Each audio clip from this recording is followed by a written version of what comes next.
Hi అండి, ఇది green colour blouse పైన బ్రైడల్ వర్క్ డిజైన్ అండి. చాలా హెవీ వర్క్ అండి. దీనికి ఎల్లో కలర్ శారీ అయితే వచ్చింది. ఎల్లో కలర్ శారీ పైకి ఈ బ్లౌజ్ పైన ఇలా వర్క్ అయితే చేసామండి. చూడండి, ఇందులో జిగ్జాగ్ వర్క్ వస్తుంది, అలాగే షుగర్ బీడ్స్తో కుందన్స్తో వర్క్ అయితే వస్తుంది. చాలా హెవీ వర్క్ డిజైన్, చాలా బాగుంటుంది. ఇది హ్యాండ్స్ డిజైన్ టోటల్గా వర్క్ వస్తుంది. బ్రైడల్ వర్క్ చూడండి, చాలా బాగుందండి.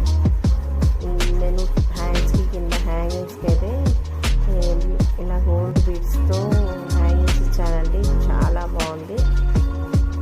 ఇలా గోల్డ్ బీడ్స్తో హ్యాంగింగ్స్ చేశాను. ఎలా ఉందో కామెంట్ చేయండి, అలాగే ఒక లైక్ చేయండి.